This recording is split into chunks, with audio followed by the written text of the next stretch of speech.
여러분 안녕하십니까? 정관용입니다. 삼성전자의 이재용 부회장, 오늘 항소심 선고 공판이 있었습니다. 징역 2년 반에 4년 집행유예, 그래서 석방됐습니다. 지난해 2월 17일 구속된 이후 353일 만이었는데요. 이 판결의 의미 그리고 전망, 이 시민단체 또 정치권 연결해서 평가해 보겠습니다.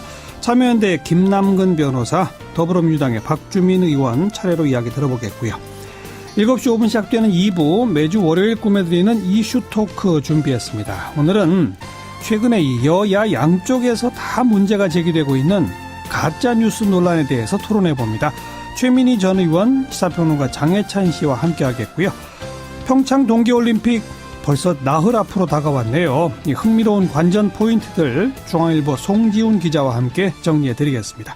잠깐 광고 듣고 시작하죠. 여러분들께 좋은 모습 못 보여드린 점 다시 한번 대단히 죄송하게 생각하고 있습니다. 1년 동안 저를 돌아볼 수 있는 정말 소중한 시간이 되었습니다. 앞으로 더 세심하게 살피고 열심히 하겠습니다. 네, 방금 들으신 목소리 이재용 삼성전자 부회장입니다. 오늘 항소심 선고 공판이 있었고 징역 2년 6개월에 집행유예 4년 선고받고 353일 만에 석방됐습니다.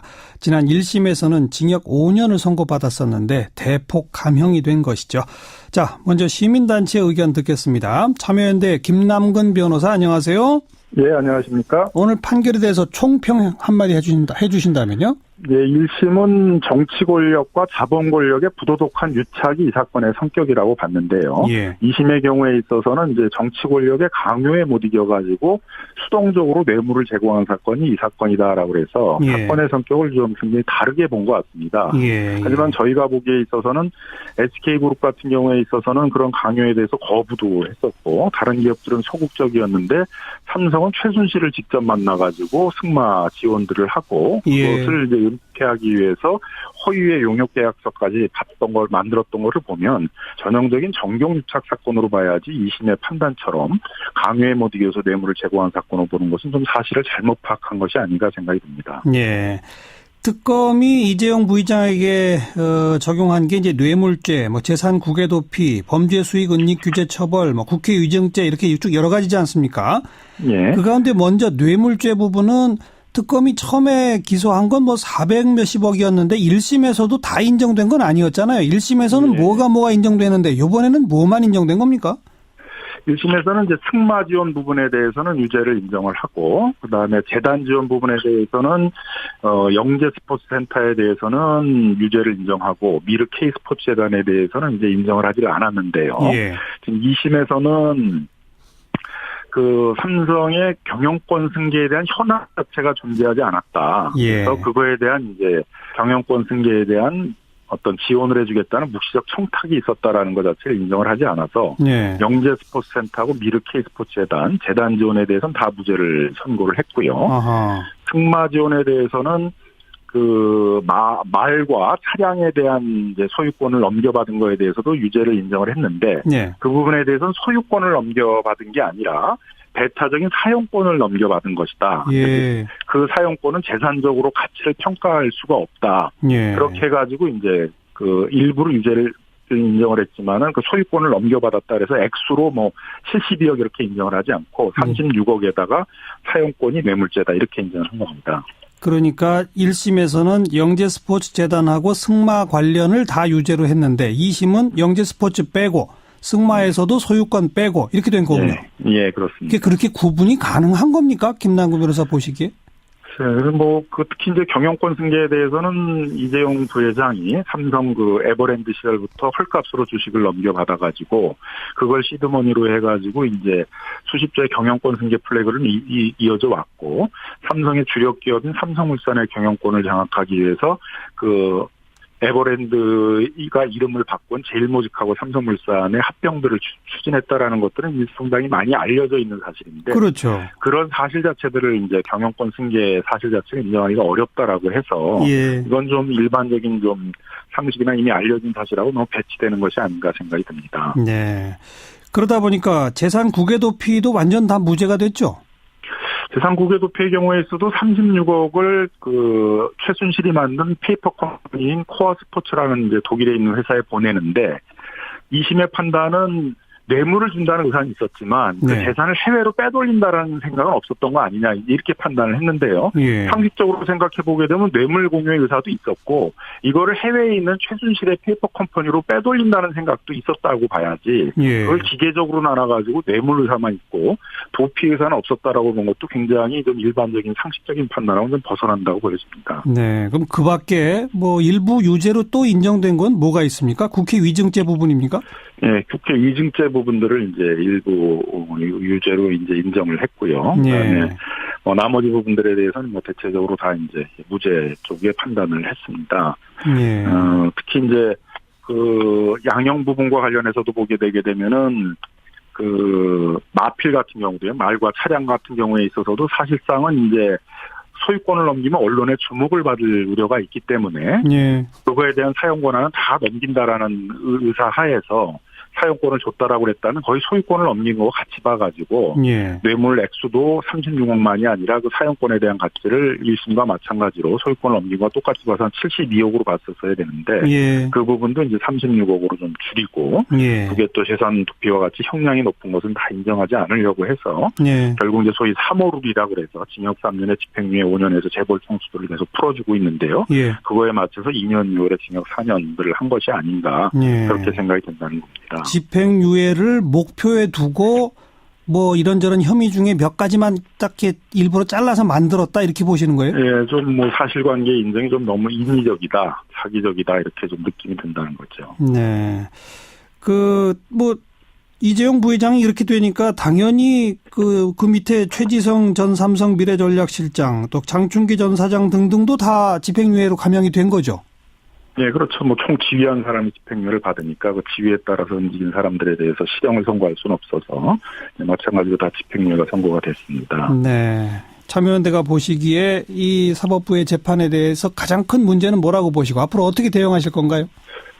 결국은 우리 사회의 가장 큰 문제점들이 국가의 국정운영 방향이라든가 정책들이 논쟁과 그런 논의를 통해 사회적 합의를 통해서 만들어지지 않고 음습한 정경유착의 고리에서 뒷돈을 내고 재벌 친화적인 정책과 행정들을 만들어내고 하는 것들이 문제였고 삼성 뇌물 사건은 전형적인 그런 정경유착의 한 사례인데 예. 우리 법원이 이런 정경유착의 범죄들에 대해서 눈 감고 회피함으로 인해 가지고 앞으로도 이런 정경유착의 뿌리가 근절되지 않게 되는 것이 아닌가. 예. 이 정경유착의 고리에 우리 사회가 발목이 묶이는 것이 아닌가라는 점이 제일 우려가 됩니다. 예. 한때 왜 우리 사법부가 재벌에 대해서 관대하던 그 관행을 좀 깨고 막 구속도 막 시키고 좀 달라졌다 이런 평가들이 있었는데 그냥 잠깐 그랬던 거라고 보세요? 어떻게 보세요?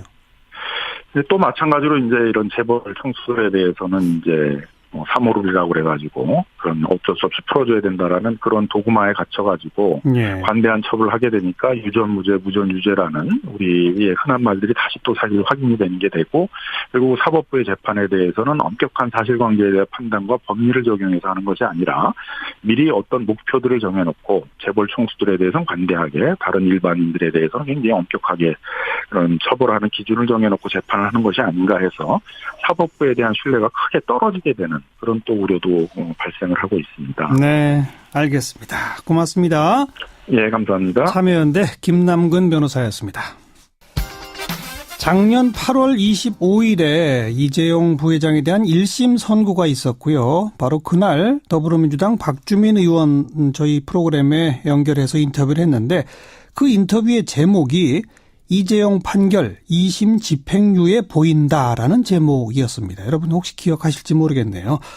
쪽집게처럼 예언을 한 셈이 돼버렸습니다. 더불어민주당의 박주민 의원 연결해 봅니다. 박 의원 안녕하세요.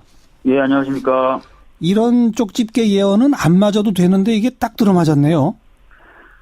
사실 저도 이런 우려가 있다라고 얘기를 하면서 최근 법원에 대해서 국민분들이 따갑게 쳐다보고 있기 때문에 이 예상이 그대로 실현되지는 않을 거다라는 기대도 있었는데, 예.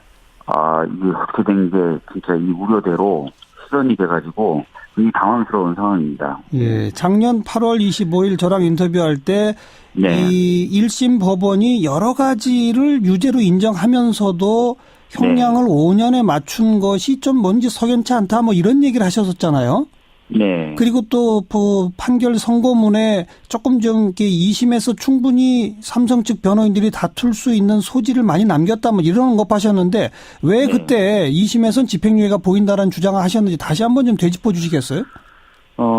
아까 말씀하신 것처럼 그 범죄 중에 그 형량을 높일 수 있는 재산국의 도피의 경우에 굉장히 좀 이상한 논리, 기계적인 논리를 대서 일부만 인정을 했거든요. 코어 네. 스포츠의 용역대금을 준 부분만 유죄로 인정을 하고 예. 나머지 부분은 인정하지 않는 그런 모습이라든지 또 뇌물죄에 관련돼서 뭐 재단에 출연했던 부분이라든지 이런 부분에 대해서 제대로 인정하지 않는 부분에서 가벼운 어떤 형으로 가기 위해서 기계적 판단하는 것 아니냐라고 생각을 했었고요. 예.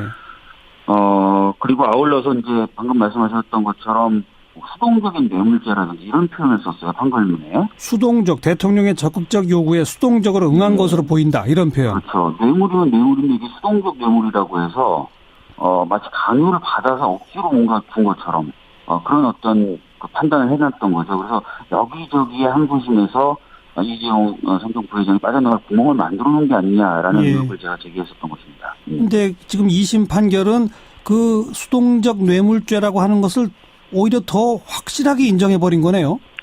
그렇습니다. 지금 뭐 방금 아까 김남근 변호사님하고도 인터뷰하시는 걸 제가 들었는데요. 특히 이제 그 포괄적으로 현안으로 삼았었던 승계 작업의 존재 자체를 아예 인정할 수 없다라고 판단을 해버렸어요. 예.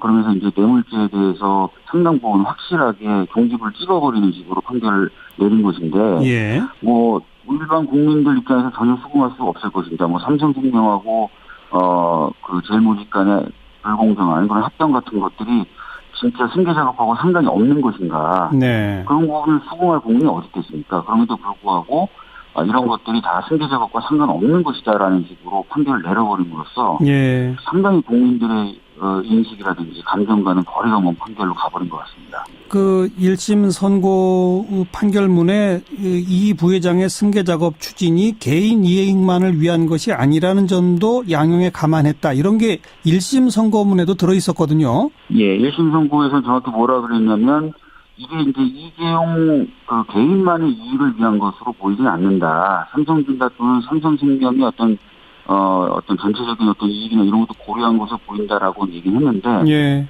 더 나아가서 아예 그냥 이건 승계 작업으로 볼 수가 없다라고 판단을 해버린 것이죠. 예. 그러니까 지금 1심 선고문에 약간 좀 논쟁의 소지를 남겨놓은 것을 2심에서는 확실하게 더 인정해버리고 또 일부 승계 작업 추진용의 어떤 청탁 같은 거는 아예 빼버리고 이런 식으로 돼버린 거군요.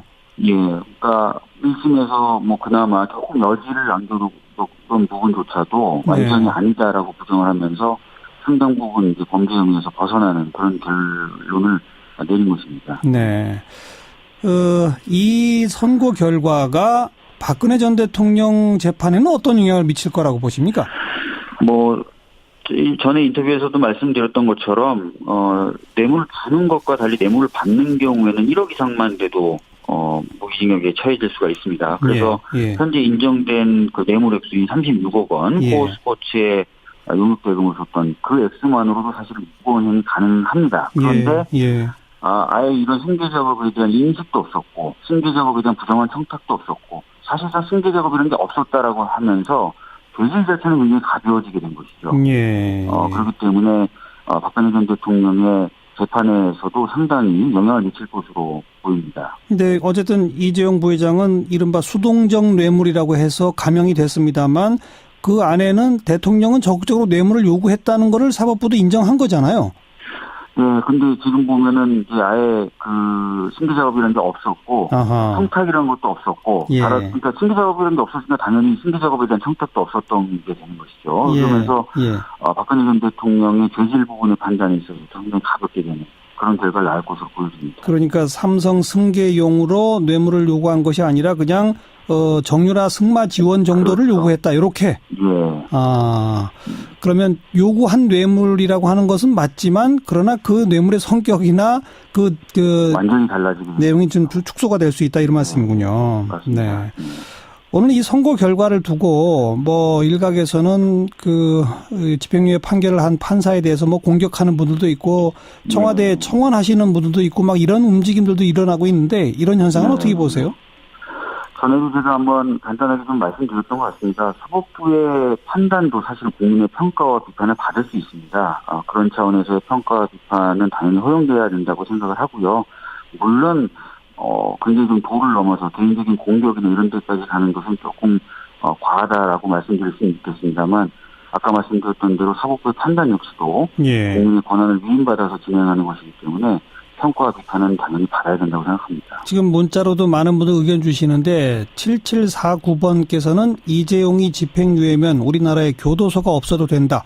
대한민국 사법부가 아니라 삼성공화국 사법부다. 이런 의견 주신가 하면 반면에 8551번께서는 지금 왈가왈부하기보다는 어차피 대법까지 갈 테니까 최종 판결 지켜봐야 한다고 생각한다.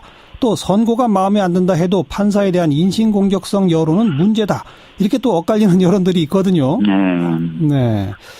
아마 근데 아까도 말씀드렸듯이 모든 권한, 심지어 사법부의 재판을 하는 권한조차도 국민의 권력으로부터 나온 것입니다. 예. 그렇기 때문에 국민분들 입장에서는 얼마든지 비판하고 평가할 수 있다고 생각합니다. 의견을 다 낼 수 있다, 각자의. 네네네. 정치권이 근데 여기에 대해서 왈가왈부하는 건 어떻게 생각하세요? 정치권 역시 정치라는 기능 자체가 예. 단순하게 뭐 의회 권력은 의회 내에서의 어떤 논의만 하는 것 이런 것들이 아니거든요. 예. 당연히 국민의 대변자로서 예. 할 수 있는 부분은 있죠. 그리고 사법부라 하더라도 잘못된 권한 행사를 한다 그러면 그 부분에 대해서 감시하거나 평가할 수 있습니다. 그렇기 때문에 저희들도 법사위라는 걸 두기도 하고요. 예. 법원의 여러 가지 업무에 대해서 감독하는 것 아니겠습니까? 예. 알겠습니다. 아무튼 그 쪽집게 예언이 들어맞아 버리게 돼서 참 기분이 그러네요. 네. 죄송하다는 말씀을 드려야 될 것 같습니다. 네. 박주민 의원이 죄송할 문제는 아니죠, 사실. 네, 고맙습니다. 예, 감사합니다. 더불어민주당 박주민 의원이었습니다. 윤태권 실장 어서 오십시오. 네, 안녕하세요. 자, 지금 검찰 상황을 좀 종합적으로 분석해 봅시다. 다각도로 안 좋아요. 검찰 입장에서는. 예. 정리를 해보면 애초에 검찰개혁 이슈가 있지 않습니까? 그렇죠. 검경수사권 조정, 공수처 설치 이런 제도적인 것들이 있죠. 네. 그리고 적폐청산 이슈가 있어요. 예. 이것 관련해서 검찰은 이중적 존재입니다. 이중적이라면 적폐청산의 대상이기도 하죠. 주체이면서 대상이다. 그렇죠. 예. 앞서 말씀드린 이 제도개혁, 인적청산 이런 거 관련해서 적폐청산의 대상인데, 근데 이제 방금 이야기했던 뭐 이재용 부회장 재판 같은 경우나 박근혜 전 대통령 재판, 이명박 대통령 전 대통령에 대해 가지고 뭐 수사, 앞으로의 공소유지 이런 것에 관해서는 적폐청산의 주체잖아요. 예. 최근에 법무부가 서울중앙지검에 4차장직을 신설을 했어요. 아, 그랬어요? 예. 이게 원래 서울중앙지검장이 고검장급이었는데 윤석열 지검장 할 때 지검장급으로 도로 낮췄습니다. 그랬죠. 예. 아니 좀 힘을 빼겠다는 거잖아요. 예. 근데 이게 4차장을 한 건 또 이제 늘린 거거든요. 그러네요. 그럼 이제 검찰 권력을 줄여야 한다는 데 다 동의하는데 중앙지검은 대표적으로 인지수사 기능이 강한 곳입니다. 네. 여기 조직이 늘렸단 말이죠. 이건 아하. 또 당장의 수사가 너무 방대하니까. 네. 적폐청산 수사가 방대하니까 이렇게 한 거죠. 적폐청산을 앞장서 수사를 통해 실현하고 있지만 정작 검찰 스스로가 개혁의 대상이 되는 복잡한 국면. 그렇죠. 게다가 서지영 검사 폭로, 뭐 미투 릴레이 이것도 또 좀 복잡하죠. 그렇죠. 이게 이제 처음에는 가해자는 뭐 안태근 전 검사장, 우병우 전 수석하고 가까운 사람이다. 그리고 최교일 자유한국당 의원이 피해자 보호를 묵살했다. 이까지만 할 때는 좀 구세력에 대한 거 예. 이런 식으로 비춰지기도 했는데 예. 좀 이따 나온 게 박상기 법무부 장관, 현직 장관인데 뭐 서검사의 피해 호소를 제대로 처리하지 않았다.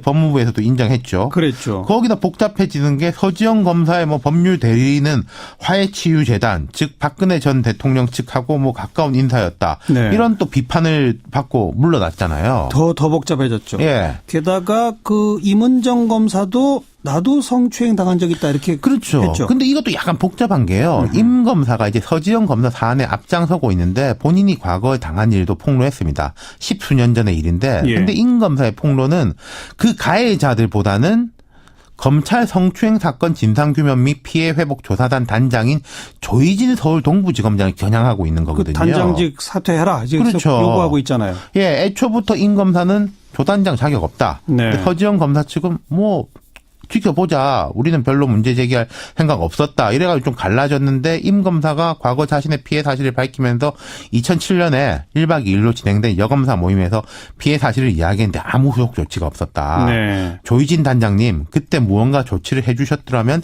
2010년에 일이 없었거나 아니면 피해가 있더라도 이후에 적절한 조치가 취해졌을 것이다. 예. 이렇게 압박을 하고 있거든요. 게다가 또 하나 더 덧붙여진 게 강원랜드 그 채용 비리 수사하는데 이거 축소 외압 받았다라는 폭로가 또 그렇죠. 있었죠. 이 또 현직 검사가 폭로한 겁니다.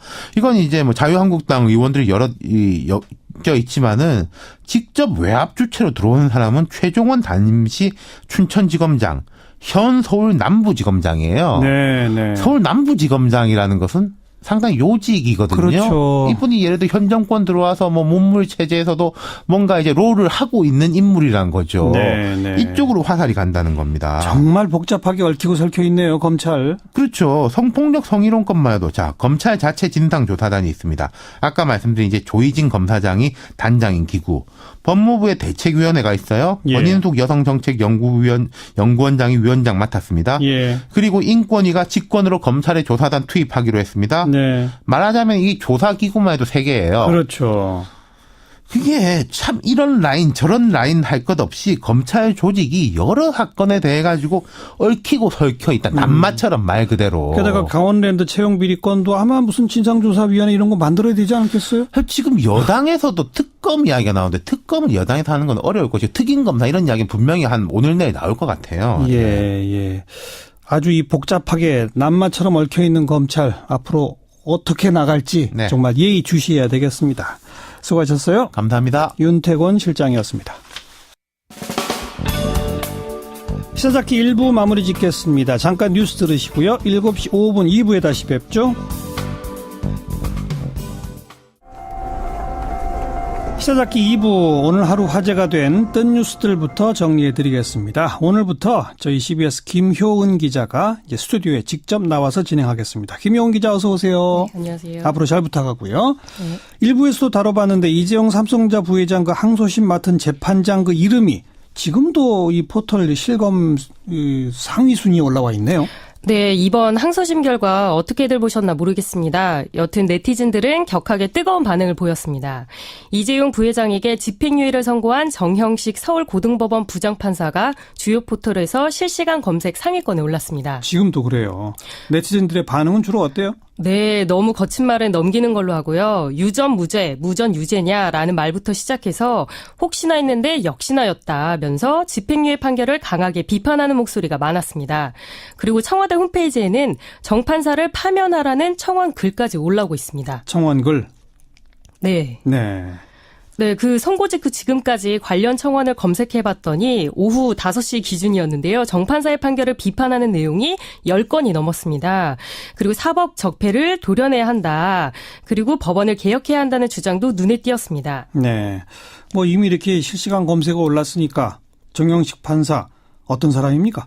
네, 정 판사는 서울대 법대를 나와서 1988년 수원지법 성남지원에 임관했습니다. 이후 서울지법 판사와 대법원 재판연구관, 서울행정법원 부장판사 등을 거쳤고요. 그리고 정 판사의 과거 판결들이 화제가 되고 있는데요. 한명숙 전 총리에게 무죄를 선고한 원심을 깨고 유죄를 선고한 판사라는 사실이 새삼 회자되고 있습니다. 아, 그렇게 또 연결될 수도 있겠네요. 다음 소식은요? 네, 평창 동계올림픽에 비상이 걸렸다는 소식입니다. 어떤 비상입니까? 네, 설사와 복통 등을 동반하는 전염병이죠. 평창에서 노로바이러스 확진 환자 36명이 발생했다고 합니다. 아이고, 그래요. 네, 오늘 올림픽 조직위원회가 밝힌 내용인데요. 예. 네, 일단 노로바이러스에 감염된 인력은 격리돼서 숙소에서 휴식을 취하고 있는 상황입니다. 대신 조직위는 군 인력 900여 명을 보안 업무에 투입하기로 했습니다. 네. 네, 그런데 문제는 노로바이러스 확진자 가운데 일부가 선수촌 보안을 담당했던 것으로 알려져서 어허. 선수촌 위생 점검도 시급하다는 겁니다. 아이고, 이거 감염 확산되지 않도록 철저하게 대비를 해야 되겠고요. 그 외 평창올림픽 자원봉사자들 이 처우가 너무 형편없다 이런 그 지적들이 많았었잖아요. 네. 문재인 대통령이 그 자원봉사자들한테 무슨 글을 띄웠어요? 네, 오늘 문재인 대통령이 자신의 페이스북에 올린 글인데요. 일단은 그 상황에 대해서 좀 설명을 드리자면 최근 평창올림픽 자원봉사자들이 부실한 식단, 그리고 온수가 안 나오는 숙소, 1시간 이상 대기해야 하는 출퇴근 버스 등 열악한 처우를 견디지 못하고 대거 이탈하고 있다는 소식이 연일 전해지고 있는 와중이었습니다. 예. 그런데 이와 관련해서 문재인 대통령이 자신의 페이스북에 매서운 추위 속에서도 자원봉사자들이 대회를 열심히 준비하고 있어 대견하고 장하다. 헌신을 꼭 기억하겠다라고 적었습니다. 예. 그러니까 자원봉사자들에게 열정페이를 강요할 게 아니라 열악한 처우를 개선해야 한다는 여론을 의식한 것으로 보입니다. 그런 여론을 의식해서 헌신을 꼭 기억하겠다고 글만 보내면 되나요? 처우를 개선해 줘야 되겠죠. 네, 맞습니다. 네. 마지막 소식은요. 네, 올해 여성 영화인상을 수상한 감독이 성폭행 사건에 연루돼 수상이 취소됐다는 소식입니다. 어떤 사건입니까? 네, 지난해 12월에 올해의 여성 영화인상을 수상한 A 감독이 동기이자 같은 여성인 B 감독에 대해 유사 성행위를 한 혐의로 재판에 넘겨진 적이 있었는데요. 예. 지난해 12월 대법원이 징역 2년에 집행유예 3년, 성폭력 교육 40시간 이수 명령을 선고했습니다. 그러니까 재판이 진행 중일 때 상을 받은 거군요. 네, 그렇습니다. 그 비 감독은 지난 1일 미투 운동에 동참하면서 자신의 SNS에 이런 성폭력 피해 사실을 폭로했는데요. 알려서는 안 된다는 겁박과 말하면 너도 다친다는 걱정 속에 2년을 혼자 앓았다고 주장했습니다. 어쨌든 대법원에서 형이 확정되고 유죄가 인정됐다는 거 아니겠습니까? 네. 동성 감독을 성폭행했다. 이 사건 자체가 참 이례적인데 그래서 지금 어떤 조치가 취해졌나요? 네, 일단 올해 여성 영화인상 주최 측인 여성 영화인 모임은 오늘 긴급 이사회를 열어서 비 감독의 수상을 취소했습니다. 지난 2일 제보를 통해 이번 사건을 인지하게 됐다면서 수상자 선정 과정에서 사건을 면밀히 파악하지 못해 유감스럽게 생각한다고 밝혔고요. 이와 별도로 한국영화감독조합도 A 감독을 제명하기로 의결했습니다. 네, 오늘 여기까지 수고하셨습니다. 감사합니다. 김효은 기자였습니다. 매주 월요일 보내드리는 이슈 토크, 뜨끈뜨끈한 이슈를 가지고 원숙한 진보 최민희 전 의원, 젊은 보수 시사평론가 장혜찬 씨 두 분과 함께하는 시간이죠. 오늘은 가짜 뉴스 이야기를 좀 해보도록 하겠습니다.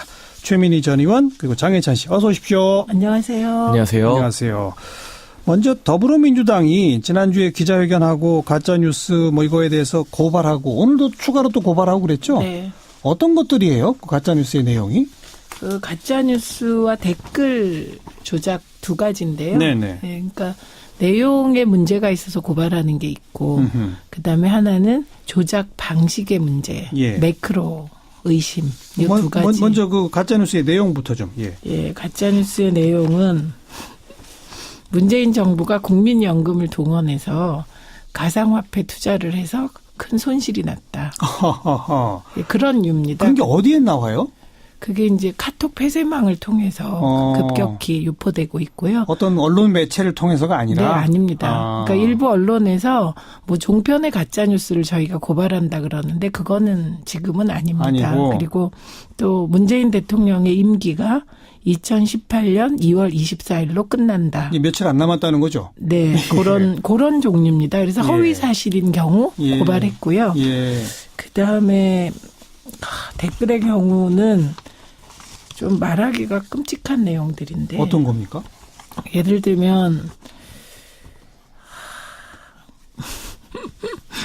대통령과 대통령의 가족에 대해서 뭐 산채로 껍질을 벗기고 능지처참하자 뭐 이런 얘기들입니다. 네, 그래서 네. 더 이상 얘기하기 어려운 그리고 추미애 대표에 대해서도 막 성적인 모욕을 하고 그다음에 뭐 대통령이 말하자면 방화범으로 의심받고 있다. 뭐 CCTV에 포착됐다. 이런 악성 댓글인데 네. 이게 너무 끔찍한 내용이라서 방송에서 얘기를 할 경우 심의에 걸릴 것 같은 그 정도의 아주 심각한 얘기들입니다. 그런 댓글들. 예, 그리고 그 현송월이 왔을 때도 그냥 뭐 현송월이 온 것을 반대한다. 이런 거는 뭐 고발의 대상이 안 되고요. 막 쌍욕, 성적 비하, 뭐 주로 이런 내용들을 저희가 고발을 할 수밖에 없었네요. 네, 네. 그다음에 그 매크로 조작. 그건 좀 이따 좀 따로 떼보고요.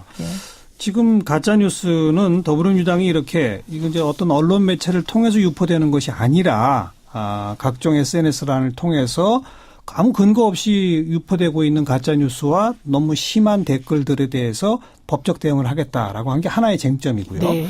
또 하나는 지금 이제 홍준표 자유한국당 대표가 MBN과 관련해서 이 가짜 뉴스 엄정하게 끝까지 법적으로 책임 추궁하겠다 이렇게 좀 결이 좀 다른 두 가지 결례가 있기 때문에 네. 오늘 지금 이걸 주제로 삼은 건데 홍준표 대표 이야기는 우리 뒤에 다시 좀 한번 하도록 하고요. 지금 더불어민주당의 이와 같은 SNS상 유통되는 좀 지나친 가짜 뉴스에 대한 법적 대응에 대해서 장해찬 씨 어떻게 보시나요? 기본적으로 저는 가짜뉴스라던가 이런 악성 댓글 같은 경우는 표현의 자유 수준이 아니기 때문에 말씀하신 예를 지금 방송에서 들기 힘들잖아요. 네. 이런 부분들 그리고 뭐 전직 대통령들을 과도하게 그 가족까지 싸잡아서 비난하는 것들은 그 타겟이 뭐 보수 정치인이든 진보 정치인이든 간에 좀 규제할 필요가 있다고 봅니다. 저 같은 경우는. 예.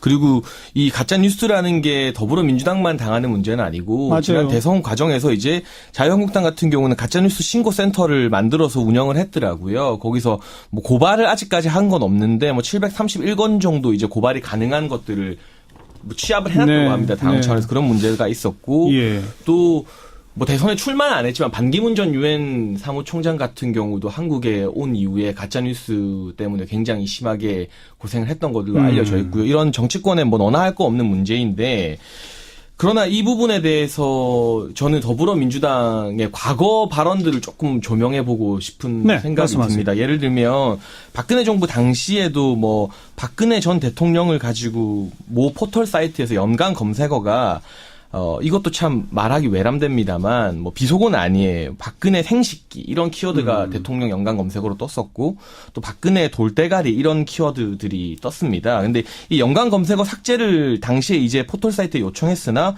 한국 인터넷 자율 규제 심의기구가 받아주지 않았었고요. 예. 예를 들어, 그래서 그 당시에 이제 박근혜 정부 당시에 새누리당이죠. 새누리당에서 이 명예훼손 댓글 같은 경우 말씀하신 이런 인신공격 댓글의 경우 당사자가 아니라 제3자가 신고해도 명예훼손 댓글을 삭제하는 심의 규정 개정을 추진했었습니다. 네, 방송통신심의위원회가. 예. 그런데 그 당시 이제 민주당이 이것을 반대해서 무산시켰던 전례가 있거든요. 그래서 저는 지금이라도 이 표현의 자유 문제가 이 악플이 정말 표현의 자유로 받아들일 레벨이 아니다 해서 민주당에서 이거를 적극적으로 들고 나와서 규제해야 된다고 하는 거는 환영하는 입장인데 네.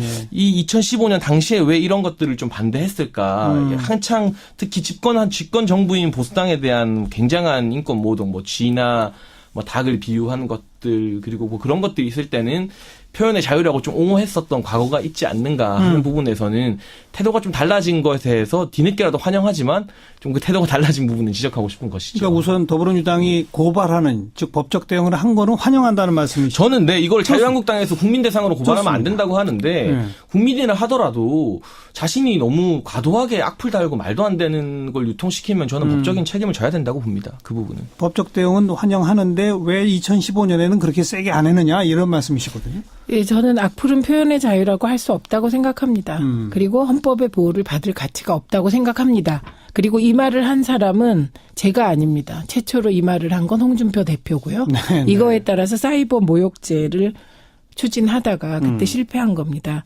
근데 우리 당이 그러면 과거에 박근혜 대통령에 대해서 지금 나온 이런 식의 뭐 사실 목을 잘라서 어떻게 하고 뭐 산채로 껍질을 벗기자 뭐 이런 얘기가 그때 나왔었냐.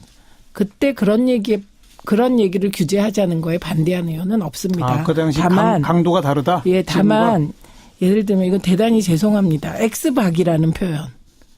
예, MB를 동물에 빗대서 네. 엑스박이라는 표현. 이 표현이 그럼 이게 과연 표현의 자유 영역이냐? 아니면 이게 그 명예훼손까지 되느냐? 예. 이거는 판단의 여지가 있다고 저는 지금도 생각하지만 예. 개인적으로는 대통령에 대한 비하는 반대합니다. 예. 그러나 객관적으로 봤을 때 그런 식의 닉네임 있죠. 약간 악의적인 닉네임을 문제 삼을 수 있냐. 이건 토론거리다.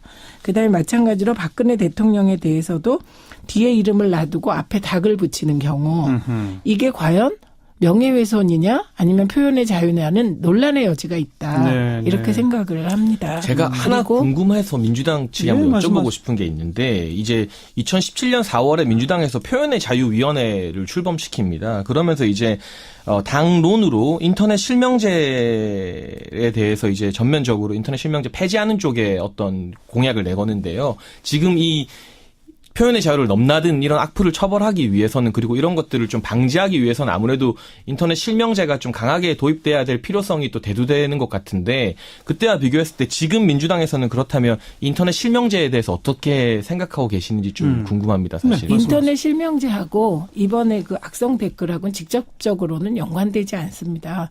왜냐하면 이 인터넷 실명은 그 이름까지 밝히고 아이디 전체를 다 공개하는 거거든요. 그런데 이제 댓글의 경우, 악성 댓글의 경우 아이디의 앞부분이 노출돼요. 네. 그러니까 얼마든지 신원 파악이 가능합니다. 예. 그래서 그런 직접적인 인터넷 실명제를 도입하지 않아도 악성 댓글은 처벌할 수 있는 상황입니다. 네. 네. 네.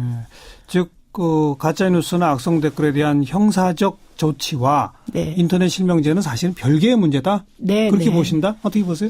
저 같은 경우는 이런 것들이 정말 우리나라뿐만 아니라 사회적인 세계의 사회 문제로 대두되고 있거든요. 그래서 EU에서 공식적으로 페이스북에 악성 뉴스, 가짜 댓글 방치하지 말라고 조치를 했고요.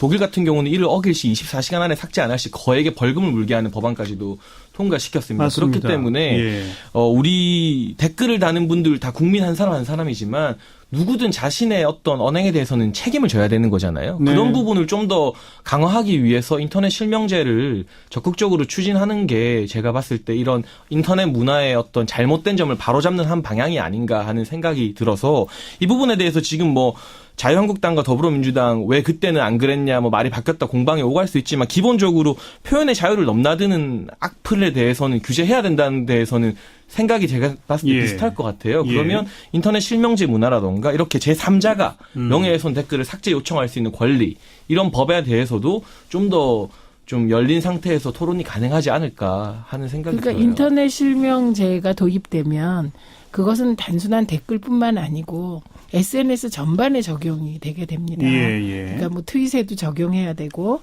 등등 다 적용이 되는데 그렇게 됐을 경우 침해되는 표현의 자유가 어느 정도일지 그건 면밀히 검토해서 정치권이 논의를 해볼 수 있다는 생각이 듭니다. 근데 예를 들면 이제 저는 이명박 정부 때 대통령을 동물에 빗대서 무슨 박이 이렇게 했다 그래서 이제 현역 군인 2명이 기소돼서 유죄를 받았어요.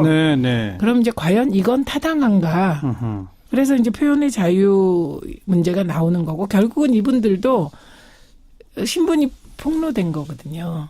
예, 그래서 저는 지금 우리가 얘기하는 형사적인 처벌 부분은 네. 요대로 하고 예. 그다음에 인터넷 실명제는 보다 큰 논의가 필요하다. 예. 표현의 자유와 연관되어서 예. 그렇게 보는 입장입니다. 장혜찬 씨는 인터넷 실명제라는 것이 이런 이 무책임한 인신공격성 방지하는 데 가짜뉴스나 도움이 이런 것을 좀 될 거라 보고 예방하는 있고. 효과가 있을 수 있다고 네, 본다. 아울러 그리고 2015년에 통과되지 않았던 그 제3자의 신고로 좀 심한 수준의 명예훼손 댓글을 삭제할 수 있게 하는 방송통신심의위원회 법안 같은 경우도 예. 다시금 이제 논의해볼 시기가 되지 않았는가. 그 당시에는 이제 민주당의 반대로 심의규정 개정이 안 됐지만요. 내친김에 그거에 대한 의견은 어떠세요? 이 부분은요. 제3자가 신고했을 때 삭제할 수 있도록 하는. 그거는요, 기본적으로 이런 종류의 모욕적, 명예훼손성 댓글은요, 지금 포털의 정책만으로도 삭제하게 되어 있습니다. 네. 그러니까 이제 이번에 저희가 가짜뉴스나 악성 댓글 문제를 고발까지 하게 된 데는, 일부 포털이, 특히 네이버가, 그런 말도 안 되는 댓글에 대해서 내부 가지고 있는 규정을 엄격하게 적용하지 않아서 발생한 문제이기도 합니다. 삭제를 안 하고 있어서. 그러니까, 저는 악성 댓글이나 가짜 뉴스는 발본색원 해야겠죠. 예. 그러나 이게 인터넷 실명제가 이꼬르가 돼서 인터넷 실명제로 바로 넘어가는 건 아니다. 예를 들면 이제 인터넷 실명제를 했을 경우에 표현의 자유라는 부분은 네. 지금 이 자리에서 얘기하기 어려운 여러 가지 요소들에 대한 토론이 알겠습니다. 필요하다는 입장입니다. 이게 이제 네. 여기서 잠깐만 네네. 이렇게 수위가 이렇게 됩니다. 가짜 뉴스 명백한 또 명백한 악성 댓글 이거는 이 사회적으로 규제해야 할 필요가 있다. 형사적 처벌 대상으로 삼아서 형사 고소도 좋다. 이게 지금 두 분의 일치된 의견인데 그런 것들을 억제하는 효과를 기대하면서 인터넷 실명제를 하자는 쪽과 인터넷 실명제는 그런 효과도 있을 수 있을지 모르지만 악영향도 많기 때문에 조금 신중하자는 주장과 요건 또 좀 따로 논의해 보자. 뭐 이런 정도로 좀 토론을 하고요. 아까 잠깐 언급하시려고 했는데 제가 뒤에 잠깐 하자고 했던 소위 그 댓글 뭐 무슨 네이버 매크로 의혹 이건 뭐예요? 어떻게 되는 겁니까? 이제 그동안에는 그 포탈의 시스템은 다 아실 테고 네. 포탈에서는 뉴스의 경우는 댓글이 많거나 클릭수가 높거나 그럼 이게 상위에 뉴스가 노출되게 되고 예. 기사가 예. 그다음에 댓글의 경우는 어떤 댓글이 공감수가 높으면 네네. 예, 그게 비공감수와 비율을 고려하여 예. 공감수가 높으면 이제 위에 댓글로 노출이 그렇죠. 됩니다. 그렇죠. 그렇게 되면 많은 사람이 보게 되죠. 맞습니다. 예, 그러니까 그 댓글을 특히 이제 내가 쓴 댓글을 상위에 계속 노출시켜 놓으려면 예. 그러면 댓글에 공감이 많이 올라가야 되잖아요. 그걸 기계적으로 조작한다? 예, 그것을 사람이 하는 방식이 좌표 찍기라고 합니다. 그래서 특정 이제 폐쇄망에서 어떤 기사에 내가 댓글을 이렇게 달았으니 예. 가서 공감을 눌러. 예. 뭐 이런 식으로 이건 자발성에 기초했다고 봐야죠. 조직 동원을 하는 거죠, 그건. 네. 예. 그런데 그게 아니라 새벽 같은 경우 특정 시간대에 도저히 사람이 좌표 찍기를 해서 누를 수 있는 속도가 아닌 예. 엄청나게 빠르게 공감이 막 올라갑니다. 그럼 뭔가 기계가 조작한다? 네, 그래서 나온 것이 이제 매크로가 사용되고 있지 않느냐는 의혹인데 이 의혹은 저희만 가지고 있는 게 아니고 예. 포탈에서도 가지고 있어서 어허. 이미 이걸 경찰에 수사 의뢰를 한 상황이죠. 네. 네. 이건 어떻게 보세요, 장혜자 씨? 저는 이 좌표 찍기 말씀하셨는데 이런 것 같은 경우 저는 문제라고 생각하지만 법적으로 처벌할 수는 없죠. 어쨌든 시민들이 나서서 자발적으로 자발적이니까요. 조직이 동원되는 거니까요. 예. 그게 뭐 당원이 하는 거든 뭔가 하는 거든. 그러나 최 의원님 말씀처럼 지금 매크로가 사용된다, 이 프로그램이 사용된다는 의혹이 있는데 이 의혹이 사실이라면 이 프로그램을 사용 못하게 당연히 막아야 되는 거고 네. 포털에서도 이런 프로그램이 작동하지 못하도록 방어 체계를 구축해야 될 책임이 있겠죠. 이거는 뭐 어느 쪽에서 이 프로그램을 사용했든 간에 이 프로그램을 사용하는 건 당연히 처벌받아야 된다고 생각하고요. 좋습니다. 기계적인 조작이니까요. 예. 그런데 이제 한편으로는 이 포털에서 어쨌든 이 프로그램에 관련해서 자기들 스스로도 피해를 받고 있다고 경찰에 이제 고발해서 그렇습니다. 조사가 진행되고 있는 걸로 알고 있습니다. 아직 결과는 안 나왔지만. 예. 그런데 예.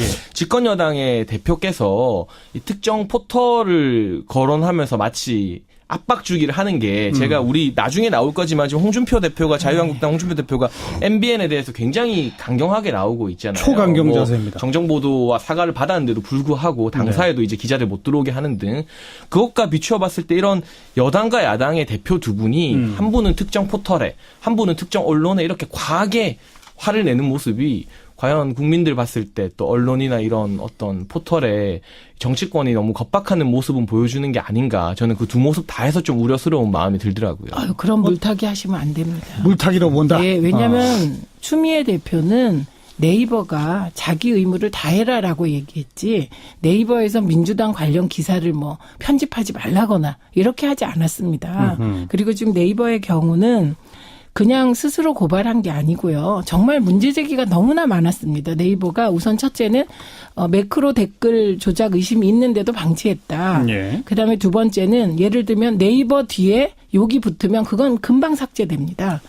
그런데 정치인들 뒤에 욕이 붙는 건 삭제를 안 합니다. 아하. 그러니까 저는 닉네임을 만드는 것과 쌍욕을 하는 건 별개라고 보는데 쌍욕은 삭제하게 되어 있는데 예. 이게 삭제도 안 하고 금찍어도 과거에 MB의 아들 이시영의 경우는 MB 측의 요청으로 그 검색어를 없애버렸잖아요. 이시영을. 이렇게 했던 네이버가 지금은 최소한의 역할을 안 하고 있기 때문에 그에 대해서 그 포털도 사회적 의무를 하라는 경고 정도는 저는 뭐 정치인이 할 수 있다고 봅니다. 그러나 홍준표 대표의 경우는 그거에 대해서 말해보세요. 네, 그 수준을 넘어서 그러니까 저는 MBN이 잘못했다고 생각을 합니다. 보도를. 그건 왜곡 보도예요. 예. 그 왜곡 보도는 현재 법적 절차에 따라서 책임을 지게 하는 방법이 있습니다.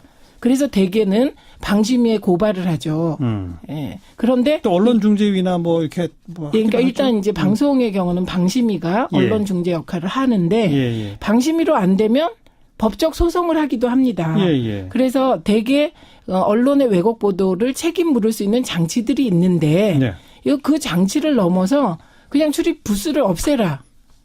이거는 저는 단지 MBN을 겨냥한 게 아니고요. 지방선거를 앞두고 MBN을 이게 표본으로 삼아서 본보기로 삼아서 MBN의 강경 조치를 취함으로써 지방선거를 앞둔 홍준표식 언론 길들이기다. 네. 이렇게 봅니다. 그러니까 이런 홍준표식 언론 길들이기와 포탈이 지금 현재 사회적 의무를 다하지 않고 있기 때문에 최소한의 의무를 하라. 그에 대해서 의무를 좀 해라. 예. 이 정도를 뭐 이렇게 동격으로 놓는 건 그건 정말 너무 큰 물타기세요. 장혜찬 씨. 저는 기본적으로 홍준표 대표가 MBN 상대로 이렇게 대응하는 게 과하다고 생각하고 있고요. 뭐 언론 길들이라고 하셨지만 과연 그러나 힘없는 야당 대표가 그렇게 한다고 해서 어느 언론이 길들여질지는 잘 모르겠습니다만 큰 실효성도 없고 정치적으로도 마이너스인 또 한 번의 자충수를 뒀다고 평가해요. 그러나 이것이 네이버 포털에 대한 반응과 이것이 본질적으로 완전히 다른 것이냐. 추미애 대표께서 공식 회의에서 언급한 이제 문재인 대통령을 향한 여러 댓글 중에 하나가 이제 문재인 대통령의 성함 끝글자를 바꾼 이게 뭐 쌍욕이나 이런 건 아니고요. 요새 그 네티즌들이 주로 쓰는 비하하는 닉네임 중에 하나가 이제 끝글자만 바꿔서 대통령은 외람되지만 이제 재앙이라고 표현하는 닉네임을 붙여서 쓰고 있습니다. 마치 예전에 이명박 전 대통령이나 박근혜 전 대통령 동물에 비유해서 이렇게 말씀하신 것처럼 닉네임을 하는 것처럼요. 예. 이거 같은 경우는 이제 최 의원님 말씀처럼 표현의 자유 안에서 논란의 여지가 있는 어떤 수위라고 생각되는데 이걸 콕 집어서 딱 거론을 하셨어요. 그렇기 때문에 이게 포털에 사회적 의무를 다하라는 본질이라 하더라도 받아들이는 포털이나 다른 뭐 국민들 입장에서는 대통령에 대한 비난이나 비판을 집권 여당에서 좌시하지 않겠다. 뭐 법적으로까지 고소까지 하고 있는 마당이니까 네, 그런 식의 예. 분위기로 충분히 받아들일 수 있지 않은가 하는 생각이 들고요. 여기 잠깐만요. 그러니까 논리가 약간 비약이죠. 예를 들면 그 문재앙이라는 단어가 그냥 쓰이지 않아요. 반드시 그 뒤에 쌍욕이 붙어요. 그리고 그 뒤에 탄핵, 하야 이렇게 돼 있어요. 그러면 말씀 그대로 전직 잠깐만요. 대통령들을 동물에 비유한 댓글도 반드시 쌍욕과 함께 나오지 않았을까요? 안 마찬가지로. 그랬어요. 예, 그래서 그거는 꼼꼼하게 이렇게 사실을 보고 말씀을 하셔야 되고요. 그리고 그래서 그런 쌍욕과 함께 쓰이기 때문에 이게 이제 더 문제가 되는 거고요. 그리고 우리가 뭐 여기가 법정이 아니기 때문에 X 박이는 괜찮고 뭐 X 재앙은 나쁘다 이런 얘기를 할 건 아니고 네, 예. 그런데 우리가 대통령의 정책에 대한 비난이나 비판을 어떻게 하려고 한다. 이건 정말 맞는 말씀이 아니에요. 아까도 제가 말씀드렸지만 우리가 웬만하면 고발을 안 하려고 추렸는데 그렇게 해서 나온 게 뭐 목을 자른다, 뭐 껍질을 벗긴다, 뭐 이런 입에 담기 어려운 욕설이었단 말이죠. 예. 그래서 이건 다 동의가 되는 것이고. 알겠습니다. 갑자기 두 분 토론을 듣다가 머릿속에 싹 번개처럼 스쳐 지나가는 이야기인데 사실 여야 할 것 없이 정치권 모두가 이런 가짜뉴스와 악성 댓글 때문에 솔직히 시달리는 거 아닙니까?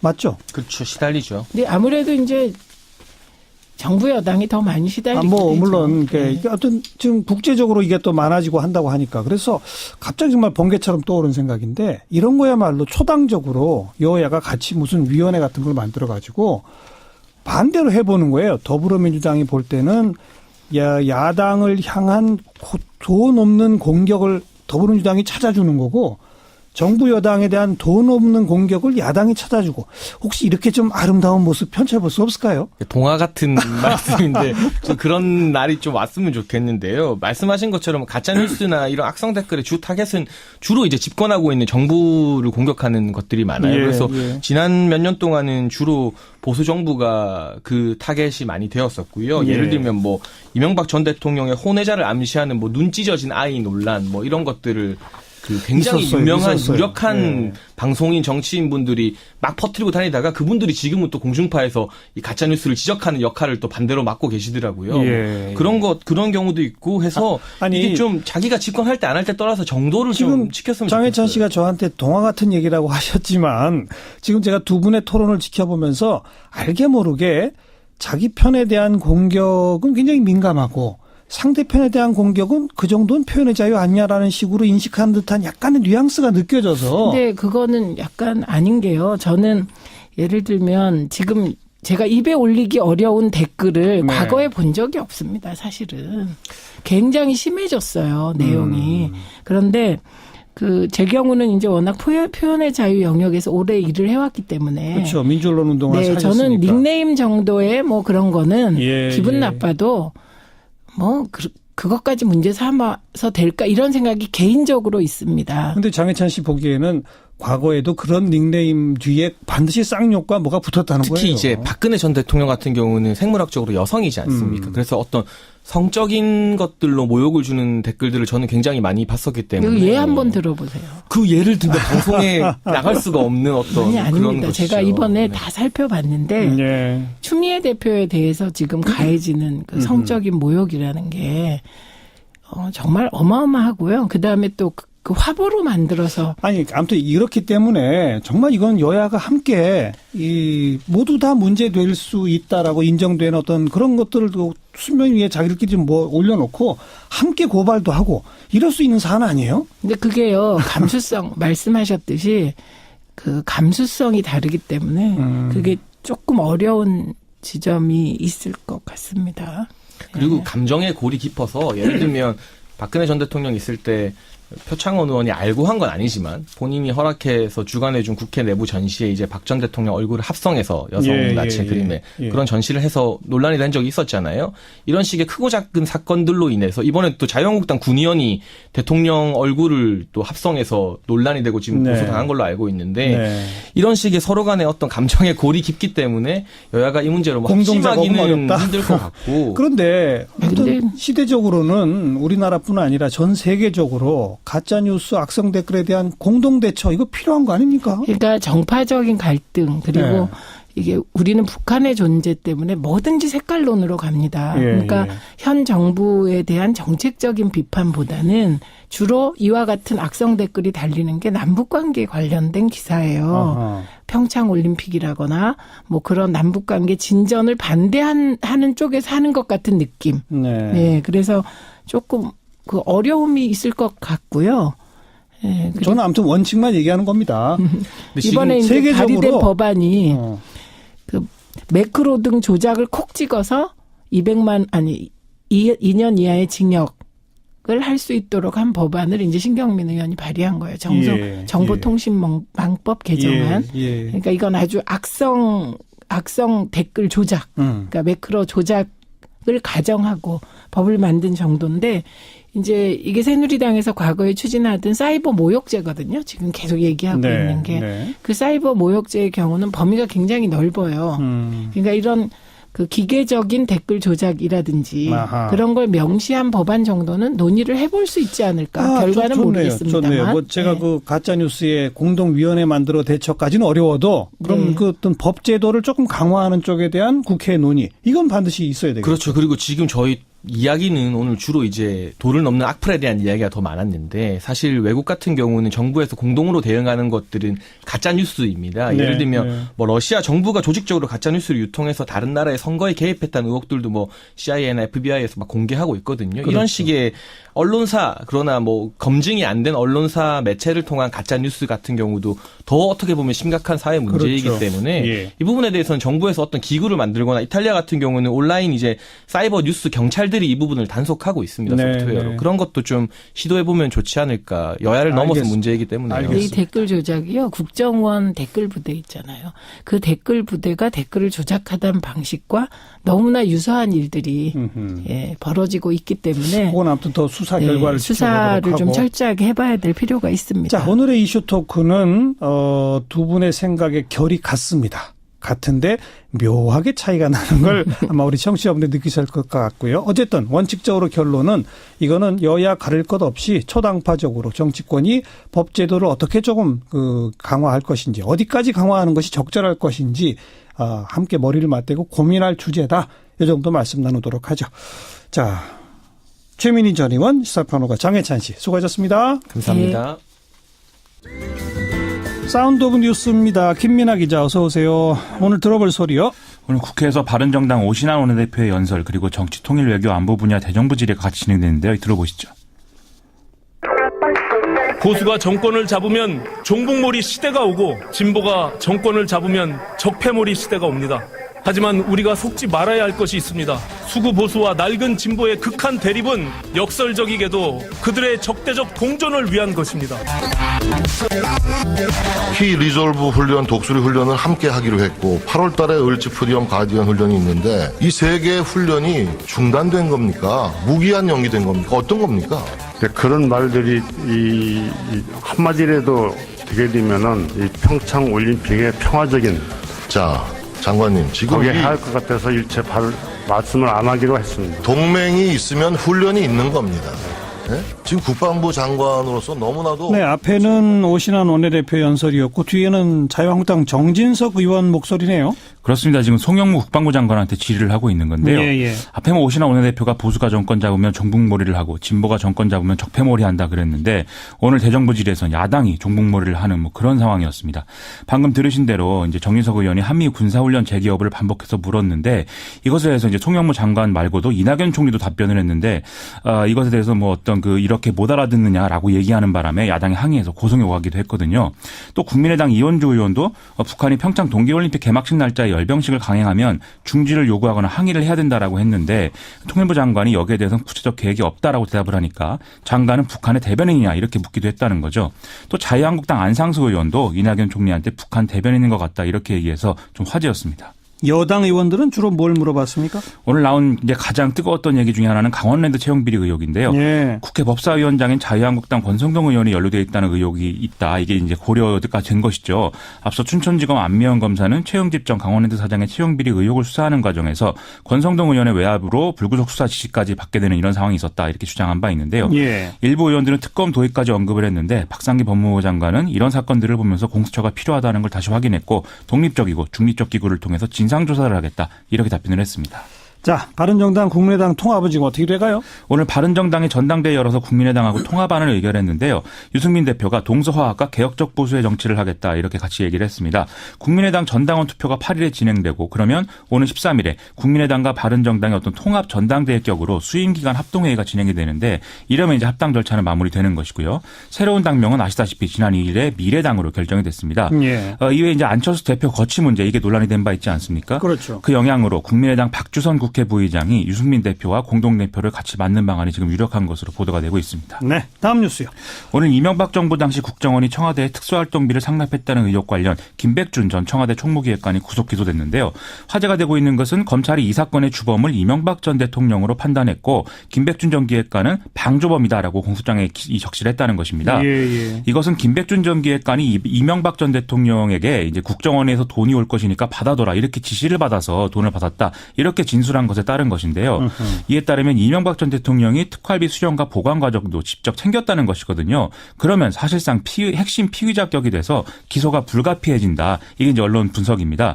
언론은 평창 동계올림픽 이후에 이명박 전 대통령 소환 가능성을 높게 보고 있는데 검찰은 아직 소환 시기를 정하지는 않았다라고 하고 있습니다. 이런 공소장 내용에 대해서 이명박 전 대통령 쪽 입장은 어떻습니까? 전직 대통령을 일방적으로 주범으로 규정한 것은 모욕을 주기 위한 전형적인 짜맞추기식 수사이다. 그런 특활비라는 체계가 있는 것도 몰랐다 이런 얘기인데요. 하지만 검찰은 김백준 전 기획관을 공소장에 방조범으로 적시하면서 주범을 명시하지 않을 수는 없었다. 그리고 애매모호한 상황을 가지고 전직 대통령의 이름을 적지는 않았다 이렇게 얘기하고 있습니다. 이명박 전 대통령 측근들의 그간 증언들이 이명박 전 대통령의 어떤 이런 지위를 일관되게 드러나고 있다 이렇게 본다는 것이죠. 네, 일촉즉발이네요. 그렇습니다. 다음 뉴스요. 오늘 문재인 대통령이 수석부장관 회의에서 정부에 개헌안 마련을 지시했는데요.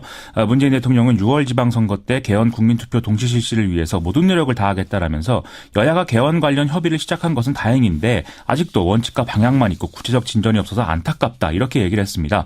따라서 대통령 자문기구인 정책기획위를 중심으로 정부 개헌안을 준비하라는 것이죠. 국회는 여전히 합의를 못하고 있는 거잖아요. 더불어민주당이 지난 2일에 사실상 대통령 4년 중임제를 당론 채택하면서 앞으로의 권력구조 개편에 대한 협의는 좀 어려워질 전망입니다. 네. 문재인 대통령은 이전에 지방분권을 비롯해서 합의가 가능한 일부 기본권 중심으로 1차 개헌을 하고 나머지에 대해서는 2차 개헌을 하는 방식을 시사한 바도 있는데요. 하지만 최근 보수 언론 등의 보도를 보면 기본권 부분에 대해서도 뭐 사회주의 개헌이라는 등의 어떤 이념적 쟁점이 형성되는 그런 기류가 있어서 그렇죠. 이것과 관련해서도 국회 협의 과정은 순탄치 않을 것이다. 이런 상황입니다. 다음 뉴스요. 북한이 어젯밤 김영남 최고인민회의 상임위원장을 단장으로 하는 평창 동계올림픽 고위급 대표단을 보내겠다 이렇게 밝혔는데요. 청와대는 이에 대해서 북한 헌법상의 행정수반이 우리나라에 오는 것은 처음이다라면서 환영한다는 입장을 밝혔습니다. 김영남 상임위원장은 북한에서 내려올 수 있는 인사 중에 형식상 최고위급이기 때문에 문재인 대통령과 접견을 해서 회담하는 방안이 지금 검토 중인데요. 다만 이것과 구체적인 거는 뭐 북한 선발대와 협의를 해야 되고 1대1 회담이냐 뭐 이런 형식 문제는 아직 결정한 바 없다라는 것입니다. 네, 김영남 상임위원장이 외형상으로는 최고위급이지만 실권은 없다면서요? 북한은 국가보다 당이 위에 있기 때문에 그리고 또 김영남 의장이 오랫동안 국가 수반을 맡았고 나이도 많다라는 점 때문에 이제 그런 지적이 나오는데요. 다만 함께 내려오는 고위급 대표단에 최룡해 조선노동당 중앙위 부위원장이 포함이 된다면 좀 더 실질적인 내용에 대해서 협의가 가능할 수도 있다. 이런 이제 보도도 나오고 있습니다. 하지만 이제 최룡해가 올 가능성은 크지 않다라는 게 덧붙여서 이제 같이 보도가 되고 있고요. 주목해 볼 만한 건 과거 남북 관계가 좋을 때 김정일 국방위원장이 서울에 답방을 하겠다 이 얘기를 하면서 먼저 김영남 상임위원장을 보내겠다 이 얘기를 했다는 거거든요. 이렇게 보면 김정은은 장기적으로 정상회담 개최 가능성까지 염두에 두고 이런 조치를 취했다라고 볼 수도 있을 것 같습니다. 어쨌든 형식상 국가 수반이니까. 그렇죠? 네, 수고하셨어요. 고맙습니다. 김민아 기자였습니다. 평창 동계올림픽 그 개막이 이제 나흘 앞으로 다가왔습니다. 지난 토요일 개막식 리허설도 무사히 마쳤다고 하고 선수촌에도 속속 선수들의 입촌이 지금 되고 있습니다. 자, 최종 점검이 한창인 평창 분위기 포함해서 눈여겨볼 경기 선수들은 누군지 평창 현지에서 취재 중인 중앙일보 스포츠부 송지훈 기자 연결해 봅니다. 송 기자 안녕하세요. 네, 안녕하세요. 네, 지금 선수촌 입촌도 계속 진행되고 있죠? 네, 지금 올림픽 개막 이제 나흘 앞으로 다가왔기 때문에 요즘 매일매일 평창 선수촌, 강릉 선수촌 각국 선수들 지금 들어오고 있고요. 몇 시간 단위로 계속해서 입촌식이 열리고 있는데요. 제가 그 선수촌 관계자들 살짝 물어보니까 역시나 이 노르웨이나 독일처럼 좀 동계올림픽 강국들 있죠. 이런 나라 출신 선수들은 좀 활기차고 선수촌 안에서도 목소리가 좀 크다 그러고요.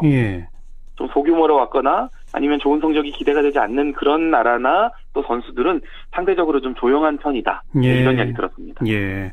우리 그 여자 아이스하키 남북 단일팀이 스웨덴하고 경기에서 우리가 3대1로 졌잖아요. 네. 근데 원래는 우리가 뭐 한 10대 0 이렇게 지던 그런 팀이라면서요? 스웨덴이 강팀이라면서요? 스웨덴이 세계적인 여자 아이스하키에서는 상당히 강국이고요. 그리고 말씀하신 대로 예전에 우리가 10골 차 이상으로 이렇게 패배하던 그런 시절이 있었고 우리가 작년에 평가전을 2번 했는데 그때도 다 3골 차로 졌습니다. 네, 그럴 정도로 일단 우리보다는 무조건 한 수 위인 나라라고 볼 수 있는데 그렇기 때문에 사실 어제 경기 앞두고 우리가 대패하는 거 아닌가? 이게 남북 단일팀이 아무래도 조직력을 다질 시간이 부족했기 때문에 그렇죠. 크게 지면 이제 팀 분위기가 많이 가라앉을 수도 있겠다라는 그런 우려가 있었는데 어제 경기 본다면 스코어 이제 말씀하신 대로 3대1로 졌는데요. 이제 2골 차 패배였고 우리가 우려했던 것보다는 선수들이 빨리 잘 화합을 하고 있구나. 그런 점은 확인할 수 있는 경기였습니다. 북한 선수들도 계속 같이 뛰었죠? 네, 그 북한 선수들 어제 이제 출전 선수 전부 다는 아니고 이제 우리 선수들 이제 사이사이에 섞여서 공격수 3명 그리고 수비수 1명이 나왔는데요.